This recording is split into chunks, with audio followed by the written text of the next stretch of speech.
Now at 6 o'clock, we're waiting on a federal judge to decide whether to extend the temporary restraining order that's currently blocking the deployment of the National Guard to Portland.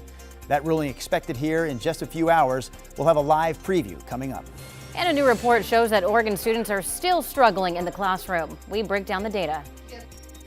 Also some fun this morning on the Sunrise Show. Bowie, the mascot of the Seattle Kraken, is coming to our studio. Yep, he was in Portland yesterday talking to those kids, and now he's going to join us. 6:45 is when we expect Bowie to show up. We're looking forward to that, of course, and we're looking forward to Rod's forecast. That's just a moment away as we kick off the 6 o'clock hour of Sunrise right now.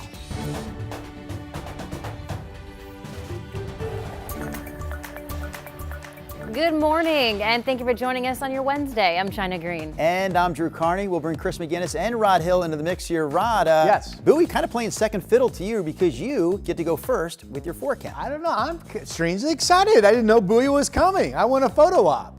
That's what I want. You're getting it. Okay, here we go. We have temperatures out in the gorge for the second straight morning that are around freezing when you get up into Hood River Valley. Cameras out in Hood River did show some frost yesterday morning. You folks will be looking for that again today. Right now it's 34 in Hood River, 31 when you get up in elevation at Parkdale. Skies are clear across our entire state. PDX at 41 degrees, now the coolest temperature of the season so far out at the airport. Battleground is right there at 33, so probably some frost developing in parts of Clark County this morning. You see the 51 in Troutdale and 50 in Gresham. That's still an east breeze shooting out of the gorge. Salem right now down to 37. Anyway, it's chilly out and it's clear. You may or may not have wind at your place. Those winds will be fading during the morning hours. We'll go 40 on average out the door, 59 at noon. Really another beautiful clear blue sky day. 63 when the kids get out of school later today. Chris? For sure, that looks good, Rod. Let's get you out the door with one slow spot right now out in Clackamas County. This is a work zone, a construction zone here on Highway 212 westbound. Rolling in from Damascus. You can see the right lane there is coned off, and it's a little slow, but not bad. We'll keep our eyes on that. Hopefully they'll be picking up those cones soon. So far, the freeway drive is in pretty good shape, guys. We are still rolling along at a speed limit clip. No crashes, no unexpected freeway delays just yet. Thank you, Chris. Let's get to our top story here at 6 o'clock. Later this morning, a federal judge will consider extending the restraining order that's currently blocking the deployment of the National Guard to Portland. We're also waiting on a ruling from the 9th Circuit Court of Appeals, which could overrule this judge's decision. Sunrise reporter Thomas Schultz joins us now in Southwest Portland. So, Thomas, what more do we know? Well, guys, that hearing today is going to be scheduled for 11 o'clock. It was initially scheduled for Friday, but moved up due to scheduling conflicts. While Judge Karen Emmergut could extend her temporary restraining order blocking the deployment of National Guard troops to Portland, that could be overturned quickly, hinging on a decision from the 9th Circuit Court of Appeals. Last week, a 3-judge panel for the appellate court heard oral arguments in the case. A lawyer for the state of Oregon argued President Trump exceeded his authority and said local police could handle protests outside the ICE facility. A Department of Justice lawyer argued the lower court instead made a mistake and should respect the president's decision to call in the National Guard. What's interesting here is many legal observers expected a ruling to already be made in a similar case down in California where President Trump was successful in federalizing the National Guard troops in LA. The 9th Circuit Court of Appeals issued a ruling in favor of the administration in just 2 days. Drew, China. Thomas Schultz reporting live for us this morning. Thank you, Thomas. Meantime, tonight, Portland City Councilors are introducing a new resolution that they're calling the Protect Portland Initiative. It would find out how the federal government is enforcing its policies and if they are surveilling Portlanders. It will also create rapid response plan for immigration raids, as well as new guidelines for Portland police to strengthen its separation from federal immigration enforcement. In addition, it will create a Protect Portland information hub with updates, resources, and outreach surrounding the impacts of federal immigration activity. KGW's Blair Best caught up with one of the counselors behind the resolution. A lot of counselors have been looking at different ways that we can meet this moment for our community and make sure that we are responding to the continuous attacks from the Trump administration. To hear from Portlanders both for and against the resolution, you can watch the full story anytime on our TV app, KGW+. Recently, the most threatening thing I've seen yet was the naked bicyclers in Portland who were protesting ICE down there. I mean, it's getting really ugly. That was U.S. House Speaker Mike Johnson talking about Sunday's naked bike ride protest here in Portland. And when asked if federal agents are using too much force outside the Portland ICE facility, Representative Johnson said it's the crowd of protesters that poses the real threat. And as of last night, the U.S. Attorney's Office has charged 33 defendants with federal crimes related to incidents at the ICE facility. The latest is 19-year-old Samuel Westcott, who's facing a felony offense of assaulting a federal officer on Sunday. So court documents included screenshots of Westcott allegedly kicking an officer several times while being detained. This after he allegedly lunged at an agent while they were trying to clear the driveway. This arrest was one of 3 that happened on Sunday evening, with DHS officials saying, quote, rioters were arrested for spitting, kicking, and biting officers. According to the FBI, more than 190 people have been arrested or cited at the facility since June, but only about 17% of them have actually faced federal charges. And Portland police, meantime, say that they did not make any arrests near the ICE facility last night.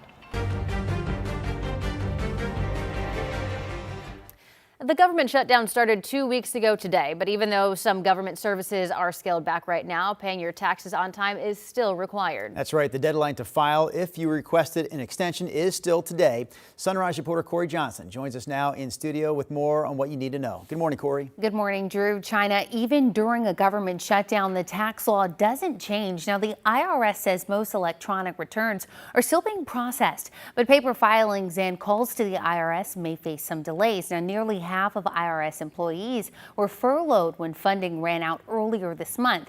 The agency is operating under a contingency plan, keeping digital systems like e-filing and direct deposit running. Local tax experts say if the government shutdown stretches into next year, that's when the biggest impact could potentially be felt. In 2019, it didn't really have an effect, at least from what I felt, on that tax filing season. That went through January 28th. And so it doesn't start ramping up until about January 31st. So that kind of avoided that cutoff date there. Now, if you're still waiting on a refund, the IRS says double check your direct deposit information online through their support portal, since phone support is limited right now. China?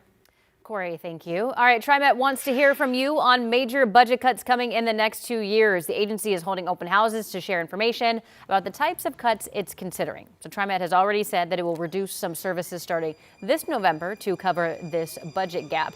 Tonight's open houses go from 5 to 7 at the Harmony campus of Clackamas Community College. Tomorrow's is at the same time at Fairview City Hall. And you can also learn more online at trimet.org/service cuts. All right, live look outside now from our Rose City Skycam showing the city lights shining brightly on this Wednesday morning. Rod Hill standing by in the Weather Center with another look at your Wednesday forecast. Hey, good morning. Been looking at the wind.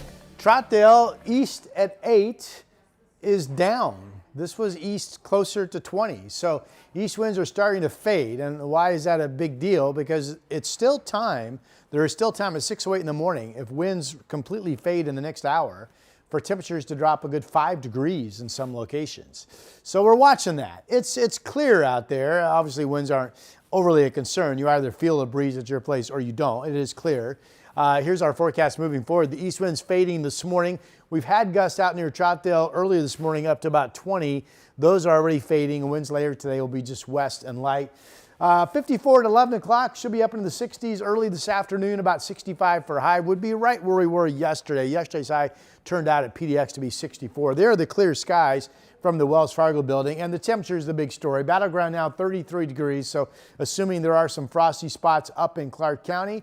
Many spots, though, are still holding at 40. Salem is colder at 37 degrees right now. And here is your day moving forward. Sunshine this afternoon.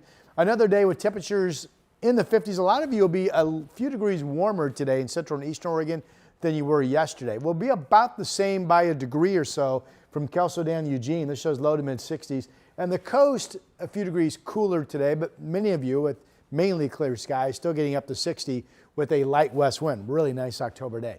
We'll go 65 today. Clouds increase tomorrow. We may get that trace of rain we've been talking about tomorrow overnight into maybe early Friday morning, but it literally would be a trace of rain. And then Saturday, clouds over. We've got evening rain chances, certainly rain overnight into Sunday morning, and then scattered showers to follow. And that is your forecast.